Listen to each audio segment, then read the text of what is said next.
तो tank full करा रहे हैं भाई यहाँ पे। सुबह के बज रहे हैं 3:30।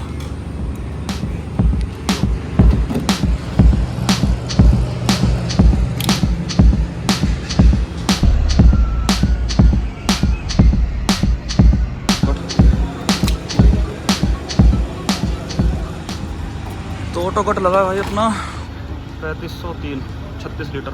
थोड़ा बहुत तेल था इसमें पहले ही, ऑलरेडी होगा। हाँ पहले था इसमें करीब 5-7 लीटर। कार्ड से पेमेंट।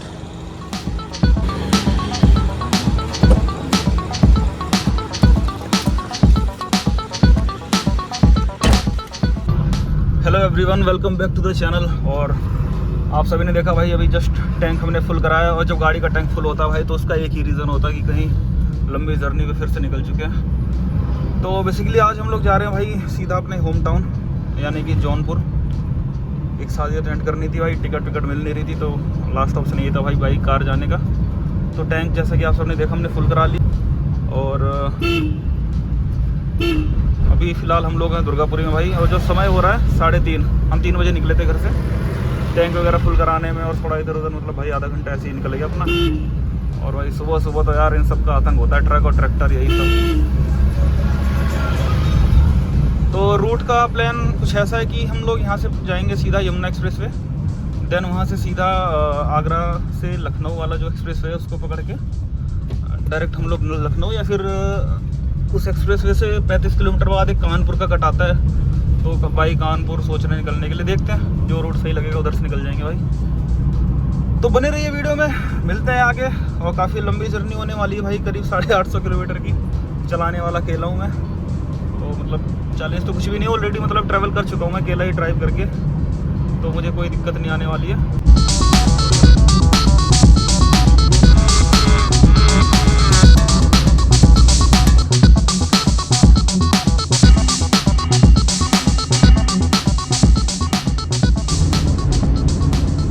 भाई अपनी कार की अगर बात करें ना तो गाड़ी में कुछ है नहीं है, पर जो हाईवे पे चलाने का मज़ा है ना, इसको जो फील है इसके हैवीपन बॉडी की वजह से भाई, क्योंकि इसका करवेट काफ़ी अच्छा है तो जिसका हमें फ़ायदा होता है भाई हाईवे पे।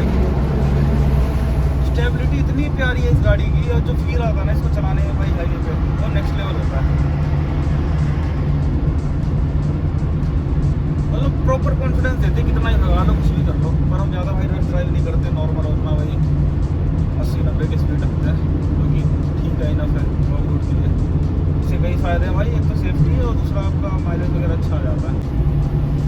भाई कुछ भी बोलो यार, नोएडा मतलब दिल्ली से बढ़िया लगता है मेरे को यार। मतलब रोड की कंडीशन या फिर डेवलपमेंट देख लो, कुछ भी देख लो, नोएडा नेक्स्ट लेवल है यार। तो भाई नोएडा वगैरह सब कुछ पीछे छोड़ के एक्सप्रेस वे पे आ चुके हम लोग। और यहाँ से सीधा आगरा से देन लखनऊ या फिर कानपुर वाला रूट लेके फिर सीधा मिर्ज़ापुर।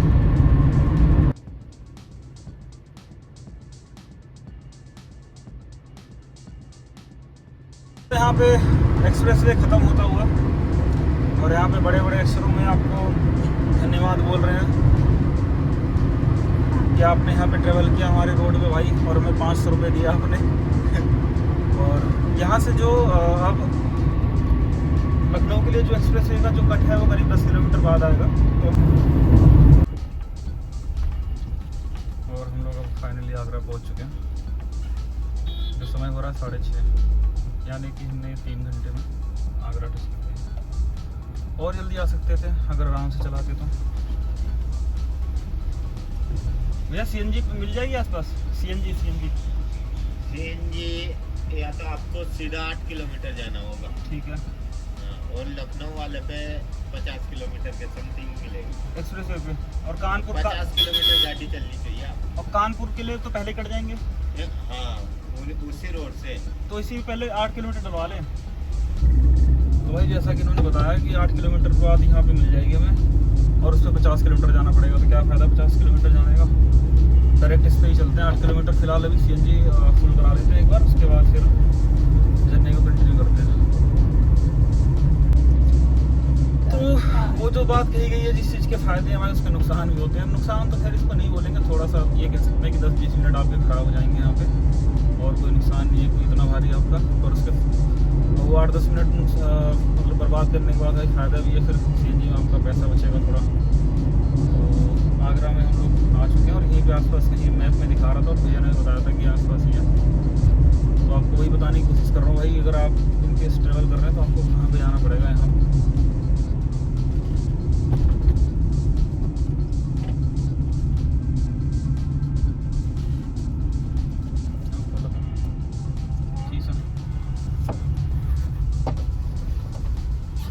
भैया सीएनजी पंप है आसपास? सीएनजी पंप, सीएनजी भाई सीएनजी का पड़ेगा ठीक है। जैसे भाई आप इस लोकल रोड पे आएंगे, यहाँ पे भैया ने बताया कि हमें 3 किलोमीटर जाना है इस रोड पे। ये आगरा में भाई, यहाँ पे पेठे वेठे की दुकान आने लगी हर जगह। अभी आया था यार, आपने वीडियो देखी होगी, मुझे लग रहा 2 महीने हो गए शायद, या फेब में आया था मैं भी। तो भाई नीचे 3 किलोमीटर उतरने के बाद तुरंत अपना सीएनजी पंप आ गया। मतलब वही है कि अगर आप कट से देखेंगे ना एक्सप्रेस वे वाले से तो 5-6 किलोमीटर ही है, ज़्यादा कोई दूर नहीं है। और यहाँ पे भीड़ तो है थोड़ी, पर कोई बात नहीं, थोड़ी भीड़ झेल लेंगे यार, पैसा बचाना है थोड़ा सा तो।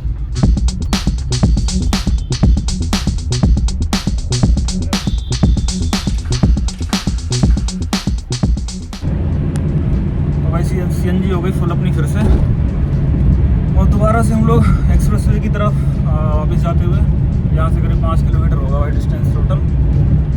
और ये है कि 10-20 मिनट ख़राब हुए पर कोई नहीं, सेविंग हो जाएगी अच्छी खासा भाई। पेट्रोल की जगह अगर कंपेयर करें पेट्रोल से तो सीएनजी एवरेज भी अच्छा देती है, और रेट तो लगभग सेम ही था, 93 मिली यहाँ, पर कोई नहीं, वो एवरेज में तो भाई बढ़िया मज़ा आ जाएगा। तो चलते हैं जल्दी से एक्सप्रेस वे भाई, पकड़ते हैं अपना, फिर गाड़ी बढ़िया कवर करेगी किलोमीटर, क्योंकि लेट ऑलरेडी हो चुके हैं। लेट तो नहीं हुए, भी 7 ही बजे खैर, पर कोई नहीं, जल्दी जितनी जल्दी पहुंच जाएंगे उतना अच्छा होगा यार। थोड़ा रेस्ट भी कर लेंगे क्योंकि शाम को ही शादी में जाना है। तो फिर से आगरा इनर रिंग रोड पे हम लोग, अब यहाँ से 3-4 किलोमीटर बाद अपना एक्सप्रेस वे आने वाला है। तो आपको दिखाता हूँ भाई कैसे एक्सप्रेस वे पे अगर आपको लखनऊ जाना है तो कैसे कट लेना, किधर से जाना है। तो ये आ गया आगरा लखनऊ एक्सप्रेस वे।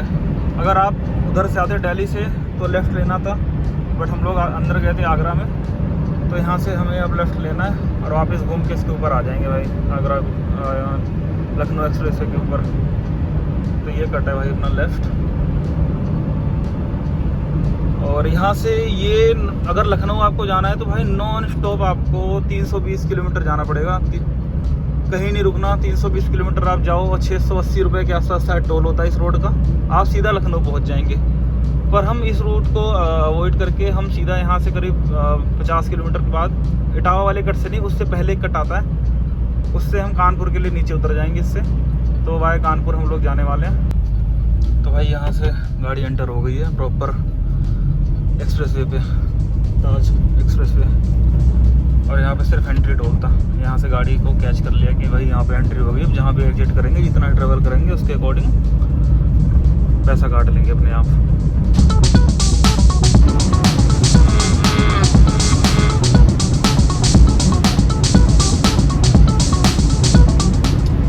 तो करीब 52 किलोमीटर हम लोग चल चुके हैं एक्सप्रेस वे पे, और रोड की कंडीशन बहुत ही गजब है यार, बहुत ही गजब। इतनी अच्छी गाड़ी होगी ना, उतनी जल्दी जा सकते हैं मान लो। और इसकी जो लिमिट है वो 100 किलोमीटर पर आवर की है।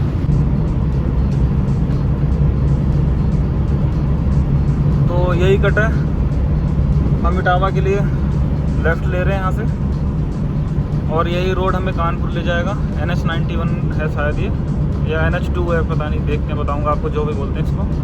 और यदि आपको लखनऊ जाना है तो आप सीधा यहाँ से कंटिन्यू कर सकते हैं, लेकिन हम लखनऊ नहीं जा रहे भाई, वाया कानपुर होके जाना चाहते हैं, तो हमने लेफ़्ट ले लिया यहाँ से।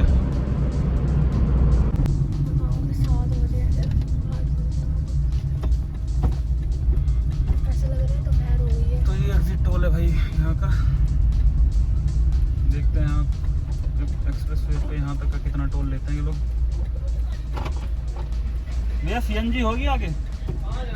हमें तो जी कानपुर की साइड निकलना है, कानपुर मिल जाएगी आगे 15 किलोमीटर। ठीक है जी, भैया ने कंफर्म कर दिया 15 किलोमीटर, और यहाँ पे हमने एग्जिट ले लिया भाई एक्सप्रेस वे से, और देखते हैं कितना टोल लगेगा यहाँ से। तो ये सीधा इटावा से होते हुए कानपुर रास्ता जाएगा अपना। सही है, उस पर हाईवे में सही बताऊँ तो यार मतलब 2-4 लोग हो ना जब भी सही रहता है, बाकी 1-2 में तो अकेले आप बोर हो जाओगे क्योंकि कुछ नहीं है, बस कंटिन्यूस 320 किलोमीटर जाना है आपको।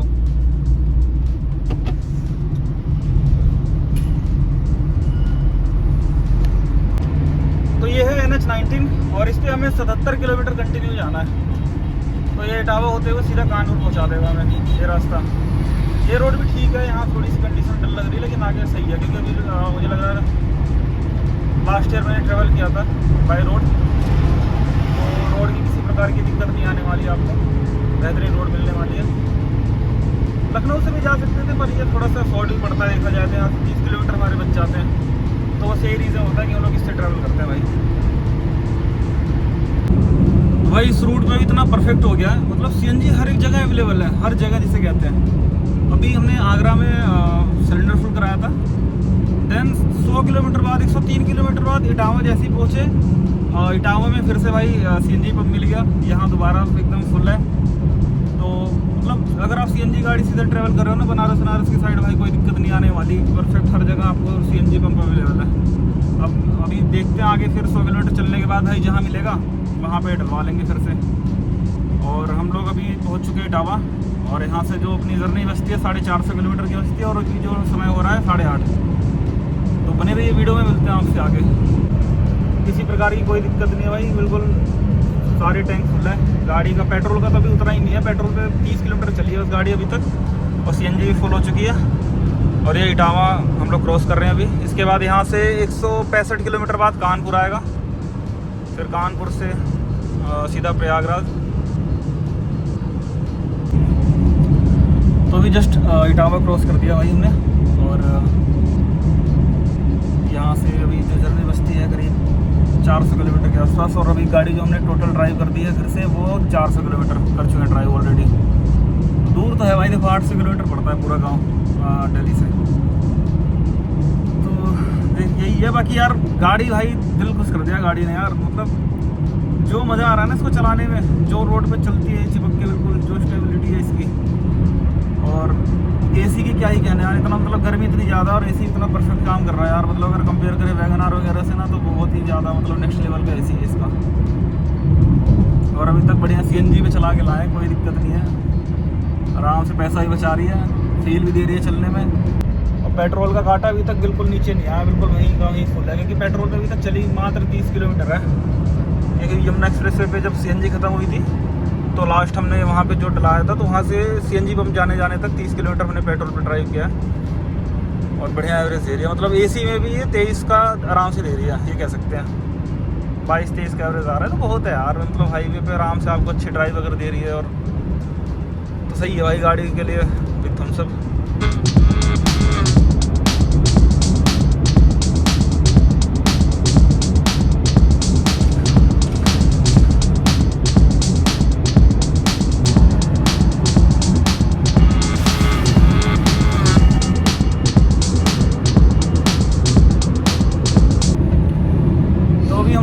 औरैया करके एक जगह है, ये इटावा और कानपुर के बीच में पड़ती है बेसिकली। और यहाँ से जो कानपुर का डिस्टेंस बचता है करीब 100 किलोमीटर, और इटावा हम 80 किलोमीटर करीब छोड़े हैं पीछे। तो अभी तक भाई बहुत स्मूथ जर्नी चल रही है, बिल्कुल नॉन स्टॉप कहीं नहीं रुके हैं, बस वही सीएनजी वगैरह के लिए रुका था 1-2 जगह, 2 जगह, और बाकी कोई थकान नहीं है, कुछ नहीं भाई। गाड़ी मज़े मान दिया भाई इसने, मतलब दिल खुश कर दिया भाई, क्योंकि इस कार के साथ इतना लंबा टूर पहला टूर है मेरा। इससे मतलब शिमला और चंडीगढ़ ये सब गए हैं, 200-300 किलोमीटर का किया था टूर, बट ये भाई प्रॉपर 800 किलोमीटर अपनी कार के साथ पहला रोड ट्रिप है मेरा, जो बहुत ही बढ़िया, बहुत ही स्मूथ जा रहा है भाई।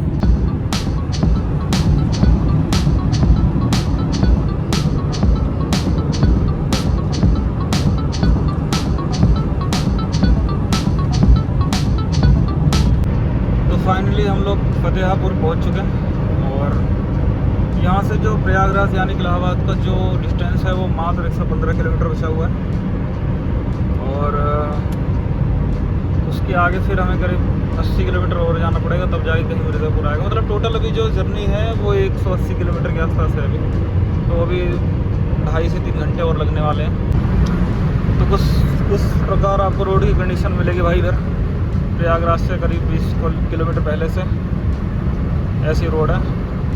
रोड वैसे अच्छी बनी हुई है, बस पतली है थोड़ी और कोई दिक्कत नहीं है। तो भाई ये हम लोगों की साइड की रोड आ गई बिल्कुल घर के पास की, जो मतलब मेन जीटी रोड हमारी साइड आती है। तो इधर भाई रोड की कंडीशन फिर से बहुत ही बढ़िया हो गई, देख लो वापस से। और हम लोग पहुंच चुके हैं हंडिया। अब यहाँ से मात्र 30 किलोमीटर और गोपीगंज, वहाँ से अंदर 10 किलोमीटर सीधा मिर्ज़ापुर घर, जहाँ पे मतलब अभी फ़िलहाल हम जा रहे हैं। मात्र 27 किलोमीटर गोपीगंज। अब अच्छा लग रहा है, मतलब भाई नॉन स्टॉप 3 बजे से लेके हम लोग क्या मैं ही ड्राइव कर रहा हूँ।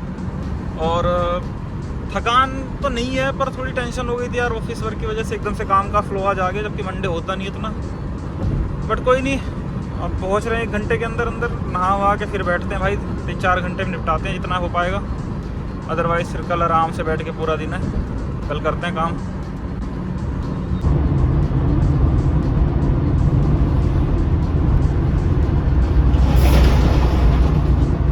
तक बिल्कुल हर जगह प्रॉपर सीएनजी मिली है, और उसके बाद भी हमने वहाँ से फुल करा के करीब प्रयागराज टच कर दिया था। अभी लास्ट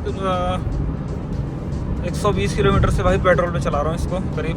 हाँ 100 से ऊपर ही हो गए पेट्रोल पे चलते हुए, क्योंकि सीएनजी इसके बाद मिली नहीं। फिर अगर होगी रास्ते में तो मैंने ध्यान नहीं दिया, क्योंकि भाई कोई प्लान नहीं था डलवाने का, क्योंकि टाइम नहीं था बिल्कुल भी, क्योंकि काफ़ी लेट हो चुका है। तो इसीलिए भाई मतलब मैंने सोचा यार कोई नहीं, पेट्रोल तो है ही, इसको पेट्रोल पे चला रहे हैं जब से। अब जाके कहीं 1 पॉइंट इसका कम हुआ है, बट यही है कि पेट्रोल में एवरेज है नहीं यार उतना अच्छा इसका ना, बट सीएनजी में सही है। तो पहुंचने वाले हैं गोपीगंज, आगे सीएनजी पंप वगैरह है, शाम को देखेंगे भाई सीएनजी फिल कराएंगे। फिर अभी तो कुछ प्लान नहीं है, अभी तो सीधा जाके भाई खाना वाना खा के नहा के उसके बाद थोड़ा सा काम होगा ऑफिस का। और टोटल किलोमीटर ड्रिवन की बात करें तो भाई ये 770 अभी तक चल चुकी है दिल्ली से अभी तक, और अभी करीब हमें 20-25 किलोमीटर और जाना है। तो वही है कि 800 किलोमीटर पड़ ही जाता है। ये तो है कि मिर्ज़ापुर मतलब जहाँ मैं जा रहा हूँ वो जगह, बाकी जो मेरा जौनपुर जो मेरा गांव है वो यहाँ से 50 और मतलब एक्यूरेट वो 850 किलोमीटर पड़ता है भाई दिल्ली वाले घर से यहाँ का घर, गाँव का जो घर है। तो काफ़ी यार लंबा डिस्टेंस तय करना पड़ता है भाई गाँव आने के लिए, इसलिए भाई रोड मतलब अवॉइड ही करते हैं। वो तो इमरजेंसी में मतलब टिकट वगैरह नहीं मिल रही, फिर चलो समझ में आता है लास्ट ऑप्शन यही है, फिर जब कुछ नहीं है तो। पर मज़ा आता है और दूर के सफ़र में ना, और गाड़ी ने खूब मज़ा दिया भाई, चलाने का जो फील दिया इसने। तो भाई काफ़ी लंबा सफ़र करने के बाद फाइनली पहुंच गए जहाँ के लिए सुबह से चल रहे थे। मिर्ज़ापुर पहुंच चुके हैं भाई, यहाँ से ज़िला अपना स्टार्ट हो गया मिर्ज़ापुर का।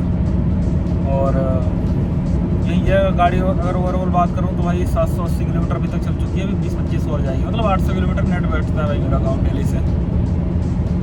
तो यही अभी जो टाइम हो रहा है 2:30 बज चुके हैं, तो उसके आराम करते हैं, फिर शाम को जिस काम के लिए आए हैं वो करेंगे भाई, फिर देखते हैं रिटर्न कब का क्या प्लान बनता है। और ये देख लो भाई ये मिर्ज़ापुर है, यहाँ से 8 किलोमीटर बचता है अपना गोपीगंज रोड। ये है भाई जीटी रोड, ये जो सीधा आ रही है अपना उधर से क्या नाम है कानपुर से डायरेक्ट।